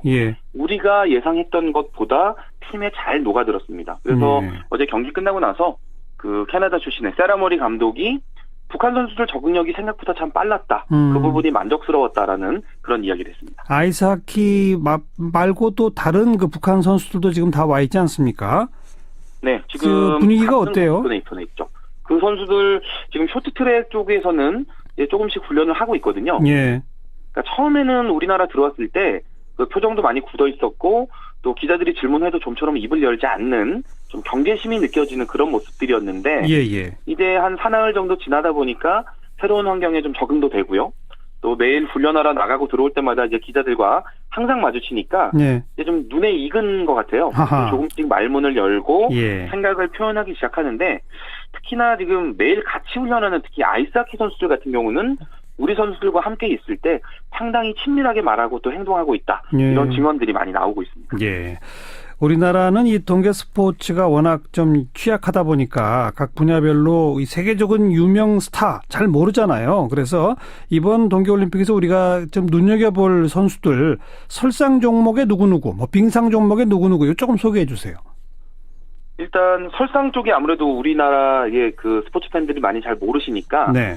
제가 소개를 좀 먼저 드리려고 하는데요. 이번에 설상 종목으로 우리나라 오는 선수 중에 황제도 있고 여제도 있고 요정도 있습니다. 어허. 네, 황제는 스노보드 하프파이프의 션 화이트 선수인데요. 미국 선수인데 지난달에 열린 하프파이프 월드컵에서 완벽한 연기를 보이면서 전 세계를 통틀어서 남녀 한 명씩만 기록한 100점 만점을 받았거든요. 네, 네. 그러니까 예전 체조 요정 코마네치 선수의 무결점 연기 그런 정도의 아주 깔끔한 연기를 보여줬다라고 이제 생각하시면 될 것 같은데 내일 우리나라 들어올 예정이고요. 또 여제는 알파인 스키 활강의 린지본 선수입니다. 골프 좋아하신다면 예전 그 타이거 우즈 선수 여자친구로도 많이 알려졌던 그런 선수인데 아, 이름이 귀에 익었다 했더니 그렇게 해서 알게 됐군요, 우리가. 예. 네, 그렇습니다. 어제 그 스키 월드컵에 또 우승하면서 개인 통산 81승을 거뒀거든요. 네. 지금 남녀 합쳐서 이 스키 종목에서 역대 최다승이 지금은 은퇴한 스탠마르크라는 선수가 갖고 있는 86승인데요. 이 기록에 5승 차이로 다가선 그런 상황에서 이제 우리나라를 방문하게 됩니다. 또 요정은 이제 린즈본 선수의 미국 대표팀 동료이자 라이벌 미카엘라 시프린 선수인데요. 린즈본 선수는 이 속도를 겨루는 활강 쪽에서 가장 실력을 인정받는 선수라면 이 시프린 선수는 속도 관련 종목 그리고 기술 관련 종목을 모두 다 잘하는 활강미인입니다. 예. 그리고 빙상 종목에서는 쇼트트랙 하면 뭐 우리나라가 가장 대표적이고 그 스피드에서도 이상화 선수 우리나라 선수들도 꽤 있고 그렇죠? 네. 세계적인 스타는 누굴 또 주목해야 합니까? 아무래도 이상화 선수의 라이벌 이번 평창에서 3관왕에 도전하고 있는 일본의 고다이라 나오 선수 이제 스피드 스케이팅 쪽에서는 이제 유명한 그리고 또 우리가 주목할 만한 선수고 또 네덜란드 출신의 장거리 황제 스벤 크라머 선수가 있습니다. 이 선수 이제 5,000m 올림픽 3연패에 도전하거든요. 대단한 선수고요. 그리고 또 피겨 스케이팅에서는 남자부에는 일본인 한유 유주루 선수 그리고 여자부는 러시아의 메드베데바 선수가 최고 스타들인데 이 두 선수 둘 다 별명이 한유 선수 같은 경우는 남자 김연아 그리고 여자부 같은 경우는 메드베데바 선수 같은 경우는 김연아의 후계자 이런 별명들로 불리고 있습니다. 아, 전부 김연아가 이게 딱 앞에 붙으니까 기분이 좋네요. 네. 아무래도 이제 그 피겨 종목에서는 잘하는 선수의 기준이 되는 거죠. 네. 그나저나 평창에 오는 선수 중에 최고 몸값의 선수는 누굽니까? 사실 그 제가 지난번에 출연했을 때 이 동계올림픽 인기의 절반은 아이스하키에서 나온다. 이런 얘기 한번 해드린 적이 있었는데요. 만약에 아이스하키에서 그 북미 아이스하키 리그 NHL 선수들이 참여했다면 아마도 그 선수들이 최고 몸값 리스트를 싹쓸이를 했을 텐데요. 이 NHL 선수들이 나오지 않기 때문에 제가 앞에서 소개해드린 스노보드 황제 션 화이트 선수가 지금 몸값이 가장 높은 선수로 평가를 받거든요. 연소득이 $10,000,000 우리 돈 한 110억 원 정도를 벌어들이는 것으로 알려져 있고 아시아 1위는 지금 김연아 선수가 은퇴한 뒤로 아까 방금 제가 소개해드린 남자 피겨 한유 유주루 선수인데요. 연간 $200,000,000 우리 돈 한 22억 원 정도의 수입을 올린다라는 그런 외신 보도가 나왔습니다. 참고로 김연아 선수가 그 지난 2010년 밴쿠버 올림픽 때 연소득이 $7,500,000 우리 돈 80억 원 정도로 알려지면서 그때 당시 밴쿠버 올림픽 소득 1위였거든요. 네, 정말 김연아 선수는 실력뿐만 아니라 대단하군요. 소득에서도 사회 추종을 불허하는 선수였습니다. 이번 평창 올림픽에 꼭 봐야 할 최대 라이벌전 뭐가 있습니까? 가장 한 개만 꼽는다면 일단 제가 앞에서 말씀드렸던 스피드 스케이팅 여자 500m 이상화 선수와 고다이라 나오 선수의 맞대결 주목할 만한데요. 이상화 선수는 올림픽 3연패 그리고 고다이라 나오 선수는 3관왕에 도전하고 있습니다. 네. 그리고 참가만으로 화제가 되는 선수들 꼭 있잖아요. 그 이번 평창올림픽에 1인 선수단을 참가하는 나라가 제가 찾아보니까 총 18개 나라가 있어요. 18개나 선수가 딱 한 명이에요? 네네. 그 전체 참가국이 지금 92개 나라인데 19.6%가 한 명의 선수단만 보내는 나라들입니다. 아무래도 동계올림픽의 그런 저변이 넓지는 않다라는 걸 이런 데이터라도 볼 수 있는데 그 리우올림픽 당시에 근육질 기수로 화제를 모았던 그 통가의 태권도 선수가 있어요. 그 선수 니콜라스 타우파토프아라는 선수인데 이 선수가 이번에 평창 크로스컨트리 선수로 변신을 합니다. 예. 이렇게 재미난 사연을 가진 선수들, 특히나 아프리카에서 온 선수들 이제 상당히 제가 보기에도 많이 대단한데, 네. 가나 대표팀으로 스켈레톤 출전하는 프림퐁 선수라든지, 또 케냐 출신으로 알파인 스키 도전하는 시마더 선수, 이런 선수들은 사실 자기 나라에서는 눈 보기 힘든 네. 그런 지역에서 왔는데 예. 이렇게 겨울올림픽에 도전한다는 거 대단하고 멋있습니다. 그러네요. 선수촌에 있는 것만으로도 추워하지 않아요? 그 선수들은? 아마도 이 날씨가 적응이 안 될 텐데, 네. 네, 그래도 이런 아프리카에서 온 선수들 보면 어느 종목 선수들이든 다 밝고 쾌활하거든요. 그렇죠. 아마 잘 어울리고 재미있게 지내고 있을 것으로 예상할 수 있겠습니다. 네, 오늘 재밌게 말씀 잘 들었습니다. 고맙습니다. 네, 감사합니다. 중앙일보 스포츠부 송지훈 기자였습니다. 시사잡기 오늘 여기까지입니다. 내일 다시 뵙죠. 안녕히 계십시오. 2심의 판단은 뇌물을 준다는 의사는 있었지만 그 네. 재산을 해외로 빼돌린다라는 생각은 없었던 거 아니냐 이렇게 판단을 했는데요. 예. 상식적으로 생각해 보게 되면 뇌물 공유의 의사도 있었고 이거를 해외에 있는 최순실의 페이퍼 컴퍼니로 빼돌린다는 생각도 있었다고 봐야지 예. 그걸 기계적으로 나눠가지고 뇌물 의사만 있고 도피 의사는 없었다라고 본 것도 굉장히 좀 일반적인 상식적인 판단하고는 좀 벗어난다고 보여집니다. 네, 그럼 그 밖에 뭐 일부 유죄로 또 인정된 건 뭐가 있습니까? 국회 위증죄 부분입니까? 네, 국회 위증죄 부분들을 이제 일부 유죄로 이제 인정을 했고요. 그다음에 나머지 부분들에 대해서는 뭐 대체적으로 다 이제 무죄 쪽에 판단을 했습니다. 예. 특히 이제 그 양형 부분과 관련해서도 보게 되게 되면은 그 마필 같은 경우도요, 말과 차량 같은 경우에 있어서도 사실상은 이제 소유권을 넘기면 언론의 주목을 받을 우려가 있기 때문에 예. 그거에 대한 사용 권한은 다 넘긴다라는 의사 하에서 사용권을 줬다라고 그랬다는 거의 소유권을 넘긴 거와 같이 봐가지고 예. 뇌물 액수도 36억만이 아니라 그 사용권에 대한 가치를 1심과 마찬가지로 소유권을 넘긴 거와 똑같이 봐서 한 72억으로 봤었어야 되는데 예. 그 부분도 이제 36억으로 좀 줄이고 예. 그게 또 재산 도피와 같이 형량이 높은 것은 다 인정하지 않으려고 해서 예. 결국 이제 소위 3호룰이라고 그래서 징역 3년에 집행유예 5년에서 재벌 총수들을 계속 풀어주고 있는데요. 예. 그거에 맞춰서 2년 6월에 징역 4년들을 한 것이 아닌가 예. 그렇게 생각이 된다는 겁니다. 집행유예를 목표에 두고 뭐 이런저런 혐의 중에 몇 가지만 딱 일부러 잘라서 만들었다 이렇게 보시는 거예요? 예, 좀 뭐 사실관계 인정이 좀 너무 인위적이다, 사기적이다 이렇게 좀 느낌이 든다는 거죠. 네. 뭐 이재용 부회장이 이렇게 되니까 당연히 그 밑에 최지성 전 삼성 미래전략실장 또 장충기 전 사장 등등도 다 집행유예로 감형이 된 거죠. 예, 그렇죠. 뭐 총 지휘한 사람이 집행유예를 받으니까 그 지휘에 따라서 움직인 사람들에 대해서 실형을 선고할 수는 없어서 마찬가지로 다 집행유예가 선고가 됐습니다. 네. 참여연대가 보시기에 이 사법부의 재판에 대해서 가장 큰 문제는 뭐라고 보시고 앞으로 어떻게 대응하실 건가요? 결국은 우리 사회의 가장 큰 문제점들이 국가의 국정운영 방향이라든가 정책들이 논쟁과 그런 논의를 통해 사회적 합의를 통해서 만들어지지 않고 음습한 정경유착의 고리에서 뒷돈을 내고 재벌 친화적인 정책과 행정들을 만들어내고 하는 것들이 문제였고 삼성 뇌물 사건은 전형적인 그런 정경유착의 한 사례인데 예. 우리 법원이 이런 정경유착의 범죄들에 대해서 눈 감고 회피함으로 인해 가지고 앞으로도 이런 정경유착의 뿌리가 근절되지 않게 되는 것이 아닌가. 예. 이 정경유착의 고리에 우리 사회가 발목이 묶이는 것이 아닌가라는 점이 제일 우려가 됩니다. 예. 한때 왜 우리 사법부가 재벌에 대해서 관대하던 그 관행을 좀 깨고 막 구속도 막 시키고 좀 달라졌다 이런 평가들이 있었는데 그냥 잠깐 그랬던 거라고 보세요? 어떻게 보세요? 또 마찬가지로 이제 이런 재벌 총수들에 대해서는 이제 3호룰이라고 그래가지고 그런 어쩔 수 없이 풀어줘야 된다라는 그런 도구마에 갇혀가지고 예. 관대한 처벌을 하게 되니까 유전무죄, 무전유죄라는 우리의 흔한 말들이 다시 또 사실 확인이 되는 게 되고 그리고 사법부의 재판에 대해서는 엄격한 사실관계에 대한 판단과 법리를 적용해서 하는 것이 아니라 미리 어떤 목표들을 정해놓고 재벌 총수들에 대해서는 관대하게 다른 일반인들에 대해서는 굉장히 엄격하게 그런 처벌하는 기준을 정해놓고 재판을 하는 것이 아닌가 해서 사법부에 대한 신뢰가 크게 떨어지게 되는 그런 또 우려도 발생을 하고 있습니다. 네, 알겠습니다. 고맙습니다. 예, 감사합니다. 참여연대 김남근 변호사였습니다. 작년 8월 25일에 이재용 부회장에 대한 1심 선고가 있었고요. 바로 그날 더불어민주당 박주민 의원 저희 프로그램에 연결해서 인터뷰를 했는데 그 인터뷰의 제목이 이재용 판결 2심 집행유예 보인다라는 제목이었습니다. 여러분 혹시 기억하실지 모르겠네요. 쪽집게처럼 예언을 한 셈이 돼버렸습니다. 더불어민주당의 박주민 의원 연결해 봅니다. 박 의원 안녕하세요. 예, 안녕하십니까.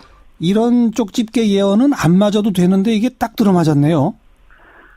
사실 저도 이런 우려가 있다라고 얘기를 하면서 최근 법원에 대해서 국민분들이 따갑게 쳐다보고 있기 때문에 이 예상이 그대로 실현되지는 않을 거다라는 기대도 있었는데 예.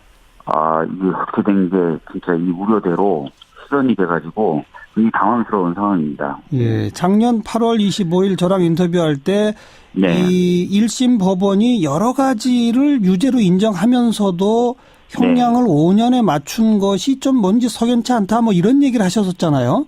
네. 그리고 또 그 판결 선고문에 조금 좀 이렇게 2심에서 충분히 삼성 측 변호인들이 다툴 수 있는 소지를 많이 남겼다 뭐 이런 공격이나 이런 데까지 가는 것은 조금 과하다라고 말씀드릴 수는 있겠습니다만 아까 말씀드렸던 대로 사법부의 판단 역시도 예. 국민의 권한을 위임받아서 진행하는 것이기 때문에 평가와 비판은 당연히 받아야 된다고 생각합니다. 지금 문자로도 많은 분들 의견 주시는데 7749번께서는 이재용이 집행유예면 우리나라에 교도소가 없어도 된다. 대한민국 사법부가 아니라 삼성공화국 사법부다. 이런 의견 주신가 하면 반면에 8551번께서는 지금 왈가왈부하기보다는 어차피 대법까지 갈 테니까 최종 판결 지켜봐야 한다고 생각한다. 또 선고가 마음에 안 든다 해도 판사에 대한 인신공격성 여론은 문제다. 이렇게 또 엇갈리는 여론들이 있거든요. 네. 아마 근데 아까도 말씀드렸듯이 모든 권한, 심지어 사법부의 재판을 하는 권한조차도 국민의 권력으로부터 나온 것입니다. 예. 그렇기 때문에 국민분들 입장에서는 얼마든지 비판하고 평가할 수 있다고 생각합니다. 의견을 다 낼 수 있다, 각자의. 네네네. 정치권이 근데 여기에 대해서 왈가왈부하는 건 어떻게 생각하세요? 정치권 역시 정치라는 기능 자체가 예. 단순하게 의회 권력은 의회 내에서의 어떤 논의만 하는 것 이런 것들이 아니거든요. 예. 당연히 국민의 대변자로서 예. 할 수 있는 부분은 있죠. 그리고 사법부라 하더라도 잘못된 권한 행사를 한다 그러면 그 부분에 대해서 감시하거나 평가할 수 있습니다. 그렇기 때문에 저희들도 법사위라는 걸 두기도 하고요. 예. 법원의 여러 가지 업무에 대해서 감독하는 것 아니겠습니까? 예. 알겠습니다. 아무튼 그 쪽집게 예언이 들어맞아 버리게 돼서 참 기분이 그러네요. 네. 죄송하다는 말씀을 드려야 될 것 같습니다. 네. 박주민 의원이 죄송할 문제는 아니죠, 사실. 네, 고맙습니다. 예, 감사합니다. 더불어민주당 박주민 의원이었습니다. 윤태곤 실장 어서 오십시오. 네, 안녕하세요. 자, 지금 검찰 상황을 좀 종합적으로 분석해 봅시다. 다각도로 안 좋아요. 검찰 입장에서는. 예. 정리를 해보면 애초에 검찰개혁 이슈가 있지 않습니까? 그렇죠. 검경 수사권 조정, 공수처 설치 이런 제도적인 것들이 있죠. 네. 그리고 적폐청산 이슈가 있어요. 예. 이것 관련해서 검찰은 이중적 존재입니다. 이중적이라면? 적폐청산의 대상이기도 하죠. 주체이면서 대상이다. 그렇죠. 예. 앞서 말씀드린 이 제도개혁, 인적청산 이런 거 관련해서 적폐청산의 대상인데, 근데 이제 방금 이야기했던 이재용 부회장 재판 같은 경우나 박근혜 전 대통령 재판, 이명박 대통령 전 대통령에 대해 가지고 수사, 앞으로의 공소유지 이런 것에 관해서는 적폐청산의 주체잖아요. 예. 최근에 법무부가 서울중앙지검에 4차장직을 신설을 했어요. 아, 그랬어요? 예. 이게 원래 서울중앙지검장이 고검장급이었는데 윤석열 지검장 할 때 지검장급으로 도로 낮췄습니다. 그랬죠. 예. 아니 좀 힘을 빼겠다는 거잖아요. 예. 근데 이게 4차장을 한 건 또 이제 늘린 거거든요. 그러네요. 그럼 이제 검찰 권력을 줄여야 한다는 데 다 동의하는데 중앙지검은 대표적으로 인지수사 기능이 강한 곳입니다. 네. 여기 조직이 늘렸단 말이죠. 이건 또 당장의 수사가 너무 방대하니까. 네. 적폐청산 수사가 방대하니까 이렇게 한 거죠. 적폐청산을 앞장서 수사를 통해 실현하고 있지만 정작 검찰 스스로가 개혁의 대상이 되는 복잡한 국면. 그렇죠. 게다가 서지영 검사 폭로, 미투 릴레이 이것도 또 좀 복잡하죠. 그렇죠. 이게 이제 처음에는 가해자는 안태근 전 검사장. 우병우 전 수석하고 가까운 사람이다. 그리고 최교일 자유한국당 의원이 피해자 보호를 묵살했다. 이까지만 할 때는 좀 구세력에 대한 거 이런 식으로 비춰지기도 했는데 좀 이따 나온 게 박상기 법무부 장관, 현직 장관인데 서검사의 피해 호소를 제대로 처리하지 않았다.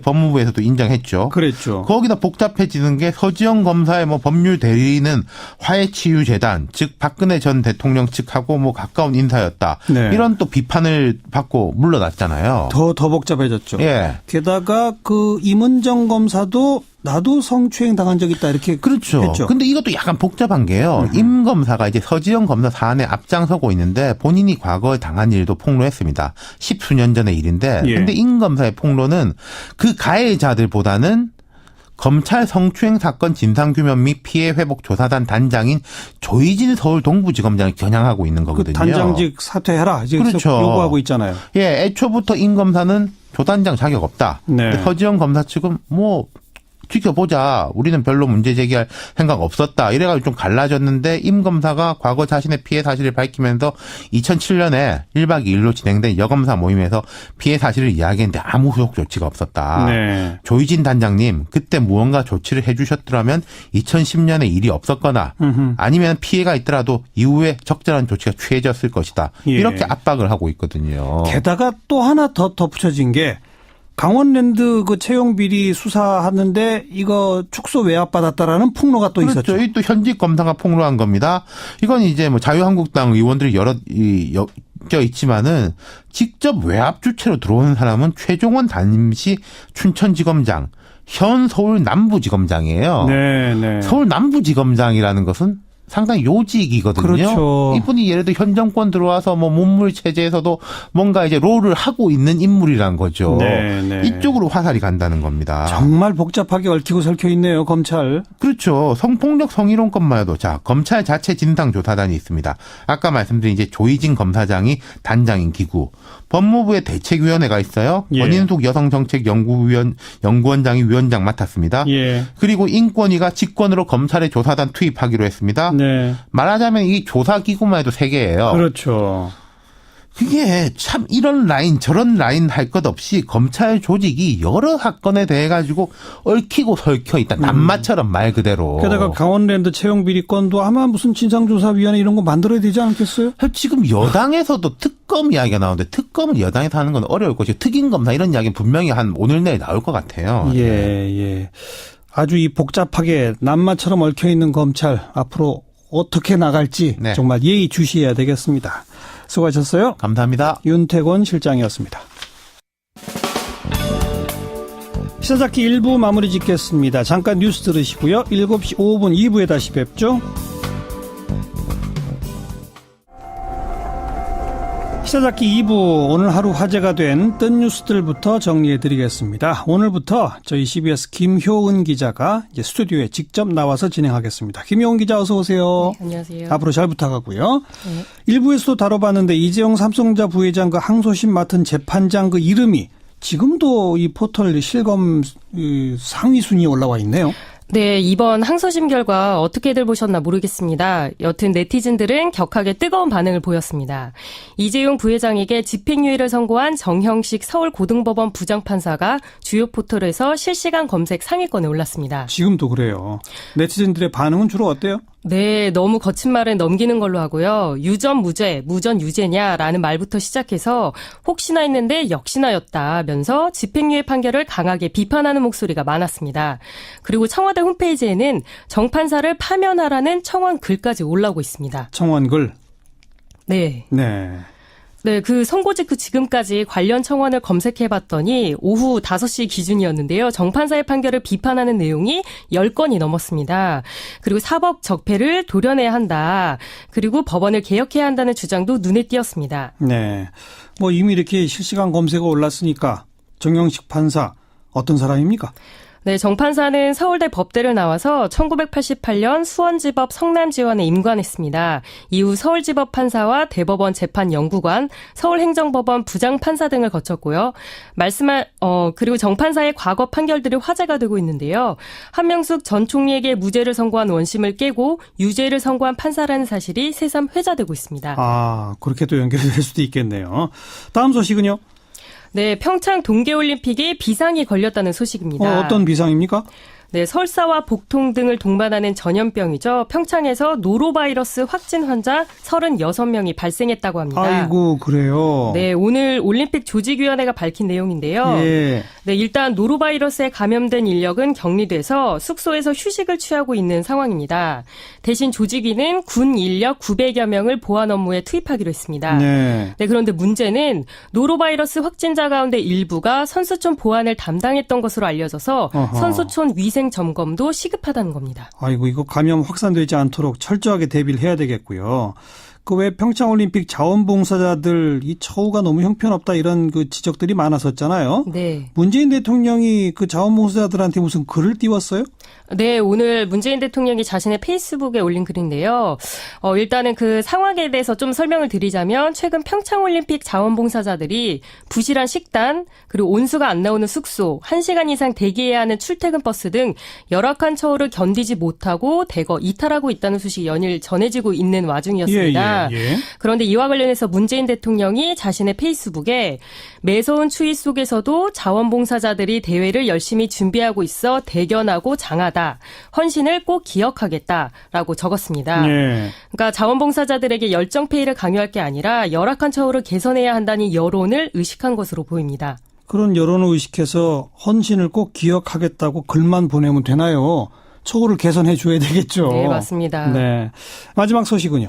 네, 올해 여성 영화인상을 수상한 감독이 성폭행 사건에 연루돼 수상이 취소됐다는 소식입니다. 어떤 사건입니까? 네, 지난해 12월에 올해의 여성 영화인상을 수상한 A 감독이 동기이자 이런 것 하셨는데 왜 그때 2심에선 집행유예가 보인다는 주장을 하셨는지 다시 한번 좀 되짚어 주시겠어요?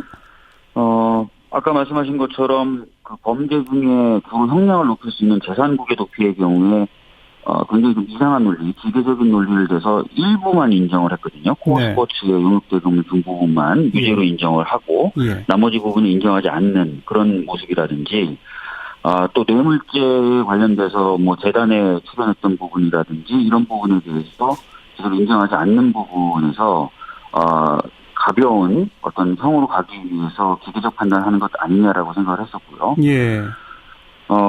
그리고 아울러서 이제 방금 말씀하셨던 것처럼 수동적인 뇌물죄라든지 이런 표현을 썼어요, 판결문에. 수동적, 대통령의 적극적 요구에 수동적으로 응한 것으로 보인다, 이런 표현. 그렇죠. 뇌물이면 뇌물인데 이게 수동적 뇌물이라고 해서, 마치 강요를 받아서 억지로 뭔가 준 것처럼, 그런 어떤 그 판단을 해놨던 거죠. 그래서 여기저기에 항소심에서 이재용 삼성 부회장이 빠져나갈 구멍을 만들어 놓은 게 아니냐라는 의혹을 제가 제기했었던 것입니다. 근데 지금 2심 판결은 그 수동적 뇌물죄라고 하는 것을 오히려 더 확실하게 인정해버린 거네요. 그렇습니다. 지금 뭐 방금 아까 김남근 변호사님하고도 인터뷰하시는 걸 제가 들었는데요. 특히 이제 포괄적으로 현안으로 삼았었던 승계 작업의 존재 자체를 아예 인정할 수 없다라고 판단을 해버렸어요. 예. 그러면서 이제 뇌물죄에 대해서 상당 부분 확실하게 종집을 찍어버리는 식으로 판결을 내린 것인데, 뭐 일반 국민들 입장에서 전혀 수긍할 수 없을 것입니다. 뭐 삼성생명하고 그 제일모직 간의 불공정한 그런 합병 같은 것들이 진짜 승계 작업하고 상관이 없는 것인가? 네. 그런 부분을 수긍할 국민이 어디 있겠습니까? 그럼에도 불구하고 이런 것들이 다 승계 작업과 상관없는 것이다라는 식으로 판결을 내려버림으로써 상당히 국민들의 인식이라든지 감정과는 거리가 먼 판결로 가버린 것 같습니다. 그 1심 선고 판결문에 이 부회장의 승계 작업 추진이 개인 이익만을 위한 것이 아니라는 점도 양형에 감안했다. 이런 게 1심 선고문에도 들어있었거든요. 예, 1심 선고에서 정확히 뭐라 그랬냐면 이게 이제 이재용 그 개인만의 이익을 위한 것으로 보이지는 않는다. 삼성전자 또는 삼성생명이 어떤 전체적인 어떤 이익이나 이런 것도 고려한 것으로 보인다라고 얘기를 했는데, 더 나아가서 아예 그냥 이건 승계 작업으로 볼 수가 없다라고 판단을 해버린 것이죠. 그러니까 지금 1심 선고문에 약간 좀 논쟁의 소지를 남겨놓은 것을 2심에서는 확실하게 더 인정해버리고 또 일부 승계 작업 추진용의 어떤 청탁 같은 거는 아예 빼버리고 이런 식으로 돼버린 거군요. 그러니까 1심에서 뭐 그나마 조금 여지를 남겨뒀던 부분조차도 완전히 아니다라고 부정을 하면서 상당 부분 이제 범죄 혐의에서 벗어나는 그런 결론을 내린 것입니다. 네. 이 선고 결과가 박근혜 전 대통령 재판에는 어떤 영향을 미칠 거라고 보십니까? 전에 인터뷰에서도 말씀드렸던 것처럼, 뇌물을 주는 것과 달리 뇌물을 받는 경우에는 1억 이상만 돼도, 무기징역에 처해질 수가 있습니다. 그래서 현재 인정된 그 뇌물 액수인 36억 원, 코어 스포츠에 용역대금을 줬던 그 액수만으로도 사실 무고형이 가능합니다. 그런데, 아예 이런 승계 작업에 대한 인식도 없었고, 승계 작업에 대한 부정한 청탁도 없었고, 사실상 승계 작업이라는 게 없었다라고 하면서, 죄질 자체는 굉장히 가벼워지게 된 것이죠. 그렇기 때문에 박근혜 전 대통령의 재판에서도 상당히 영향을 미칠 것으로 보입니다. 근데 어쨌든 이재용 부회장은 이른바 수동적 뇌물이라고 해서 감형이 됐습니다만 그 안에는 대통령은 적극적으로 뇌물을 요구했다는 것을 사법부도 인정한 거잖아요. 네, 근데 지금 보면은 이제 아예 그 승계 작업이라는 게 없었고, 청탁이라는 것도 없었고, 그러니까 승계 작업이라는 게 없었으니까 당연히 승계 작업에 대한 청탁도 없었던 게 되는 것이죠. 그러면서 박근혜 전 대통령의 죄질 부분의 판단에 있어서 상당히 가볍게 되는 그런 결과를 낳을 것으로 보여집니다. 그러니까 삼성 승계용으로 뇌물을 요구한 것이 아니라 그냥 정유라 승마 지원 정도를 요구했다. 이렇게. 그러면 요구한 뇌물이라고 하는 것은 맞지만 그러나 그 뇌물의 성격이나 그 완전히 달라지는 내용이 좀 축소가 될 수 있다 이런 말씀이군요. 맞습니다. 오늘 이 선고 결과를 두고 일각에서는 그 집행유예 판결을 한 판사에 대해서 공격하는 분들도 있고 청와대에 청원하시는 분들도 있고 막 이런 움직임들도 일어나고 있는데 이런 현상은 어떻게 보세요? 전에도 제가 한번 간단하게 좀 말씀드렸던 것 같습니다. 사법부의 판단도 사실 국민의 평가와 비판을 받을 수 있습니다. 그런 차원에서의 평가와 비판은 당연히 허용돼야 된다고 생각을 하고요. 물론 굉장히 좀 도를 넘어서